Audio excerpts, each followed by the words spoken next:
camarades peuples d'Afrique, mes chers frères et sœurs, Yorobman, l'heure est grave.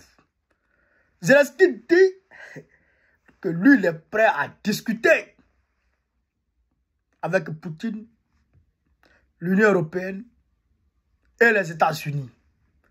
Il faut qu'ils s'asseyent à 4 pour parler de paix. Il dit que lui sait que il ne peut plus récupérer toutes les terres. Parce que s'ils engagent le combat, il y a trop d'Ukrainiens qui vont dire. Donc lui, il veut la paix maintenant. Mais il faut qu'il s'asseye à 4 pour parler de la paix. De l'autre côté, Poutine dit, tu n'es pas mon homologue. Tu n'es plus légitime. Donc tu n'es plus présidente. Moi, je ne vais pas m'asseoir avec toi pour parler. Zelensky dit, il faut que tu t'asseyes. Poutine dit, je ne m'assois pas. Ah frère, cette affaire de paix-là, comment on va faire pour l'avoir? On va ici écouter cette vidéo attentivement. Et puis vous et moi, on va décortiquer. Parce que ça là, il faut qu'on décortique chez camarades d'Afrique. On est parti. Aujourd'hui, nous ne pouvons pas reprendre tous nos territoires. Nous sommes des gens sensés et nous ne pouvons pas perdre des millions de personnes pour un résultat qui risquerait de ne jamais être atteint. Face aux difficultés rencontrées par son armée, Volodymyr Zelensky a revu sa position. Interrogé sur la possibilité de négociation avec Vladimir Poutine en présence des États-Unis et de l'Union européenne, le président ukrainien s'est pour la première fois déclaré prêt à un compromis avec son homologue russe. Si cette configuration est la seule qui permette d'apporter la paix aux citoyens ukrainiens et de ne pas perdre des gens, alors nous prendrons part à cette rencontre tous les 4. Face à ces propos de Zelensky, la réaction du gouvernement russe ne s'est pas fait attendre. Ce sont des mots creux et de telles déclarations les désignent comme un maniaque. Voici les réactions des responsables russes à la nouvelle interview que Volodymyr Zelensky a donnée au journaliste britannique Piers Morgan, au cours de laquelle il a fait plusieurs déclarations choquantes. Mais ça, ce n'est pas nouveau. L'homme politique ukrainien a admis que des négociations directes avec Vladimir Poutine seraient possibles si c'était la seule configuration pour parvenir à la paix, tout en décrivant le dirigeant russe comme son ennemi. Pour le porte-parole de la présidence russe, ici, les émotions n'ont pas lieu d'être. Il n'y a pas et il ne devrait pas y avoir de place pour les émotions. Seulement une analyse juridique et un pragmatisme absolu. Il est nécessaire de comprendre clairement la situation. Notre analyse, présentée à plusieurs reprises par le président Poutine, montre que M. Zelensky a de gros problèmes de jure concernant sa légitimité dans son pays. Mais même malgré cela, la Russie reste ouverte au dialogue. De plus, le développement des événements sur le terrain et la dynamique de l'opération militaire spéciale indiquent clairement que l'ouverture et le désir de négociation doivent venir avant tout de Kiev. En revenant aux négociations entre Moscou et Kiev, rappelons qu'en octobre 2022, Zelensky a signé un décret interdisant de négocier avec la Russie tant que Poutine en était le président. Comment peut-on reprendre les pourparlers maintenant s'ils sont interdits? Dans son interview, Zelensky a aussi lancé un ultimatum. Il le fait assez souvent et on en a l'habitude, en déclarant que si les autorités américaines n'acceptaient pas l'Ukraine en tant que membre de l'OTAN, des armes nucléaires devraient lui être données. Une déclaration qui n'a pas laissé indifférent ni Maria Zakharova ni Dmitry Peskov. Les nouvelles déclarations de Zelensky sur la volonté de posséder l'arme nucléaire le désignent comme un maniaque qui considère la planète comme l'objet de ses fantasmes pervers. Elle prouve que les centrales nucléaires ne sont pas pour lui une source d'énergie pacifique, mais une arme nucléaire sale dont le régime de Kiev a besoin à des fins de chantage. De telles déclarations confinent à la folie. Il existe un régime de non-prolifération des armes nucléaires.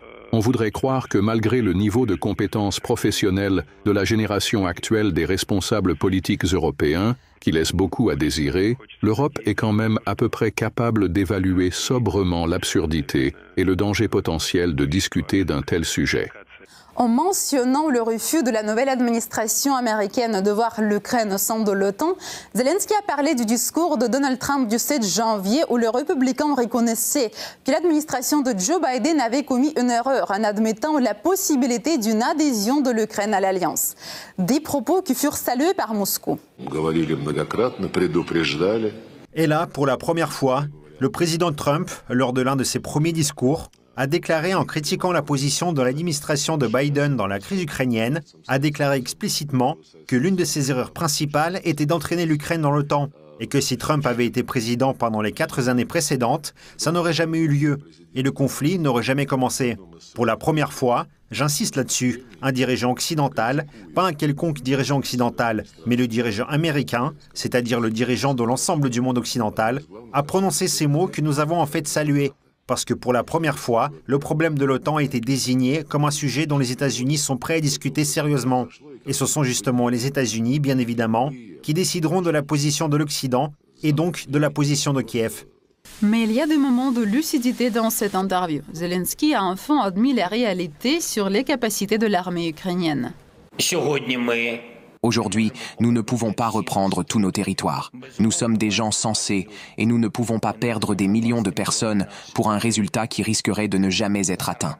Et après tout cela, Zelensky ajoute que l'Ukraine a perdu moins de 50 000 personnes au total depuis le début de l'opération militaire spéciale. Pour être plus précis, 45 100 morts et près de 390 000 blessés. Mais selon le ministère russe de la Défense, les pertes de l'Ukraine en morts et blessés seraient déjà de plus d'1 million.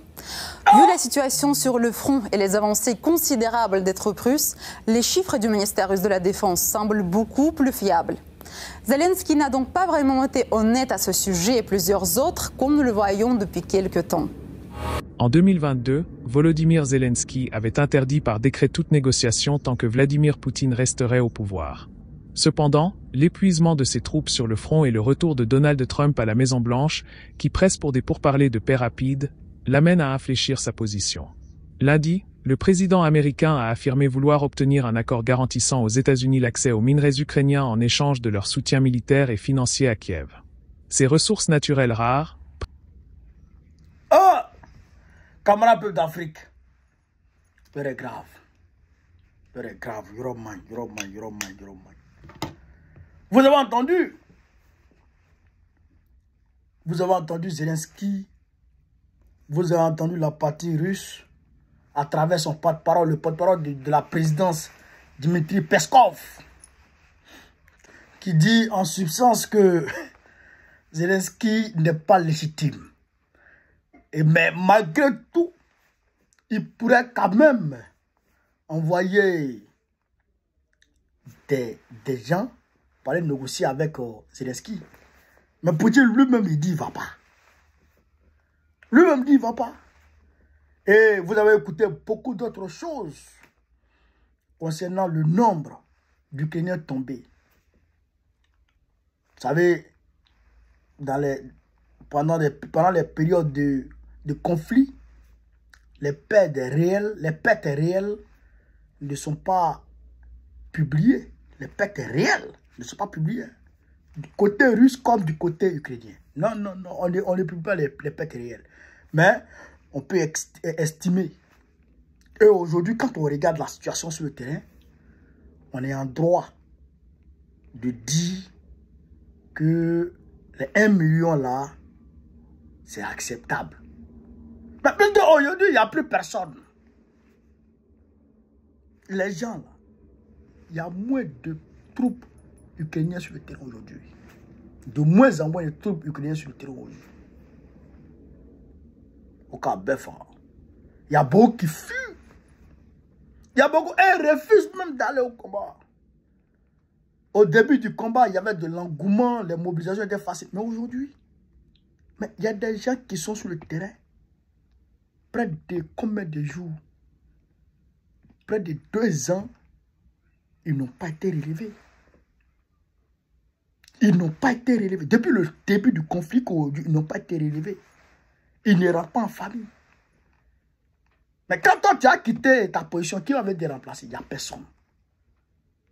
Vous comprenez ça?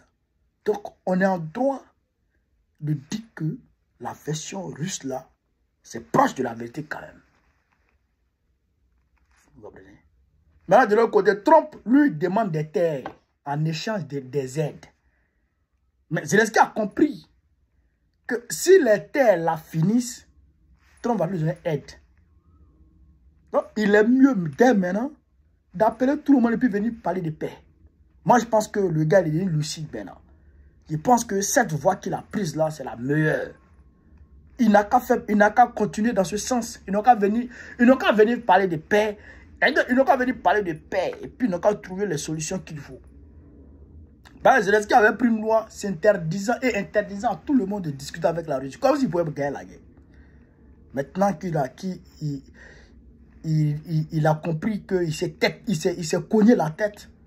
Donc, il comprend maintenant en réalité que, frère, c'est illusoire de penser que l'Ukraine peut vaincre la Russie. Y compris avec toute l'armada de l'OTAN. C'est illusoire. Donc, maintenant, je pense que Abébé. Vive la paix dans le monde. Vive l'Afrique libre. Vive le panafricanisme. Babo, président de Côte d'Ivoire, notre prochain. Inch'Allah. On est ensemble, les gars. Merci.